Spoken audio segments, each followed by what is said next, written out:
Suzue Miuchi, thank you for the kind introduction, and thank you very much for organizing this symposium, and I'd like to thank the Saionji family. Thank you very much once again. So I've been listening to all the speeches, and I thought that I would be comfortable in sharing my stories with everybody here, because I've experienced a lot of mystical experiences. And at 4 years old, my body got separated from my spirit, and I just recovered the memory from the previous life.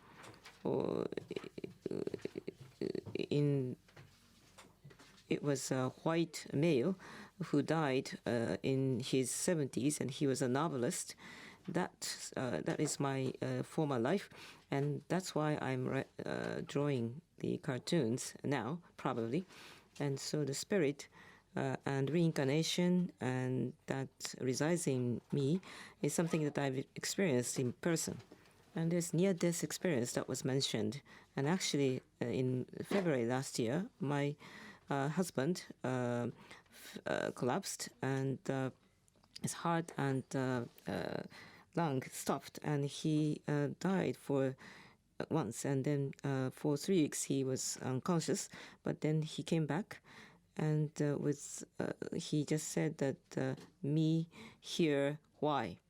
So he was saying that he was not aware why he collapsed. And so I told him that it's been 3 weeks since he collapsed, and I wanted him to talk more. So I said, dear honey, you passed away for 3 minutes, and probably did you meet your parents in heaven? And he said, yes. So I was surprised, and I asked once again, did you really meet them? And he said yes, with a deep nod. And there are many things that I can share with you, but I could go on forever, so I would like to stop here. Including all the experiences I've had since I was a child, I really think that people are spiritual, and because of that spirit being the spirituality, people can live on. And there's something that I noticed. Then on this face of the earth, isn't there any spirituality?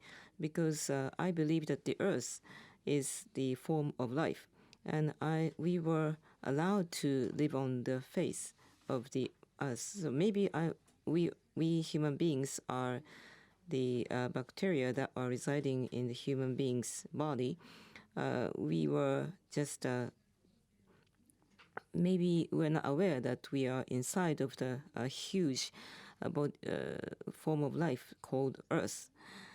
And it was more than 30 years ago. I just would like to read this out that I've written. It was when I was traveling to Kurama Mountain in north of Kyoto, doubling as a business trip to report on comic books, and there was a strange legend there. 6.5 million years ago, a spiritual king came down from Venus to this mountain, and that king has been shrined as God in this Kurama Mountain.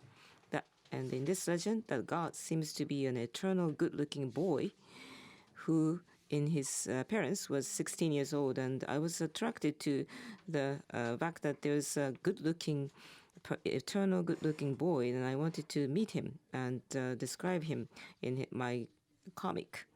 And I went there, and in the middle of the mountain there's a temple, and that God is enshrined there.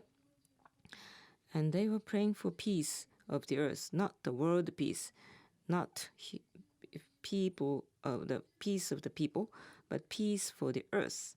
And they were not using the Buddhist scriptures, but they were using plain language. And they were praying for peace for everything on the earth. And I was surprised and I was moved. And I bought a book on Kurama Mountain there. And I went up to the top of the mountain where there's a place called Okunoin, where the god is enshrined at the innermost part of the temple. And it was a spring, shiny, sunny day in May. and the god of Kurama Mountain, has been enshrined. And I was reading the book that was about Kurama Mountain. And then I was beginning to feel very, very pleasant. And it was for the first time since I was born, that I felt that I was getting lighter and lighter. And I just wondering what's happening. And I looked up, and it was the first experience. And what happened was that all the roots of the trees, soil, rocks, grass, from everywhere on the surface of the ground, there was a white or transparent-looking whirlpools, something like vortex, was coming out and splashing out from the ground, from the bottom of the ground, like a pillar, and they were disappearing into the sky. And now those whirlpools were coming out from everywhere on the ground. And I was so surprised, and I was wondering what it was. And I didn't know what it was, but from the bottom of the ground, the energy, the whirlpools of energy was coming out and disappearing into the sky. I don't know if they are not existent anymore. They may be just invisible. But I felt that I was quite comfortable, and I felt quite lighter. Those vortex or whirlpools are something that makes people or living creatures feel comfortable. In the book that I was reading, it said that in Kurama Mountain, there are so many different types of living creatures on the Kurama Mountain. And I just noticed that this may be because of this vortex from the earth. There could be some energy that could nurture living creatures, and that may be splashing out and spewing out. And maybe there are places like this in various parts of the earth. And I just noticed that there are so many things that are full of vortex. At the top of my head, our head, if you look at the hair, there are vortex or whirls. Is it dextral or sinistral? Spinning to the right or spinning to the left? Why do we have this whirls on top of the head? When the baby is in the womb of the mother, from the lower back to the head, there is a spiral that is being formed, and then it stops at the top of the head, and that's why we all have these whirls. And Westerners tend to have the dextral, but for Japanese, mostly sinistral. But there are some people who do have both dextral and sinistral whirls.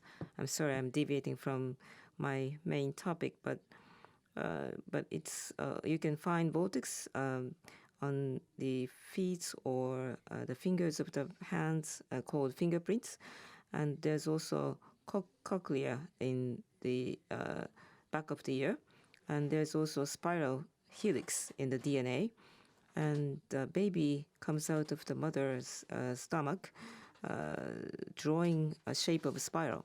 So mother gives birth by vortex power, and typhoons and tornadoes swirl around, and galaxies seem to form clusters as they move and swirl around as they move. To me, at least, that's how it seems. So everything on the earth is made or enabled to live with the energy of vortex. And dances in ancient times is a dedication to God, and its origin is what we call mai in Japanese. And I believe that mai originally comes from the practice of shrine maidens dancing while turning around, feeding the spirit of God. And in Turkish dance called melavuna, they simply keep spiraling around and wind up in a status of trance and being connected with God. Perhaps in the ancient times, many people used to feel the life-nurturing whirlpools of the energy that were flowing out from the bottom of the earth. And after my experience at Kurama Mountain, I have visited over 5,000 sacred places and shrines in Japan. And at several of those places, I felt the energy of the vortex from the earth. And the moment I closed my eyes to pray, I felt as if my body was rotating. And I was probably that was probably because there are many places where the energy that nurtures life was gushing out from the bottom of the earth. And so they were important sacred places. And if you look more closely, they are full of beautiful greens, like green forests and grass. So they are exactly the places where the spirit of Earth's goddess or Mother Gaia gushes out from in the form of love. So in the temple of Kurama Mountain, what is it that is being enshrined? Apparently, it is not the legendary eternal good-looking boy. And then when you read the book on the table, the honzon, or the principal image of the temple, is called Sonten, respectful life. And this is a cosmic life and cosmic energy that is producing everything that exists in the world, including humans, an oversoul of the universe, and the great light of grace emanating from Buddha. And there's one passage that I found in that book, so let me read this out. And that is called Ring of Life. This is a rotation, the Ring of Life. Respect nature, be grateful to nature, live with nature, listen to nature's teachings, find the same life as one has in nature. The rings of life in which plants and birds, insects and fungi, the bacteria and stones are all living together, dedicated to each other, helping each other, ingesting from each other, disappearing from each other. In this ring of great nature are we enabled to live. The great power, the great work, it is the oversoul of the universe Sonten. Along with all forms of life, we are enabled to live by the great work of Sonten. Thank you.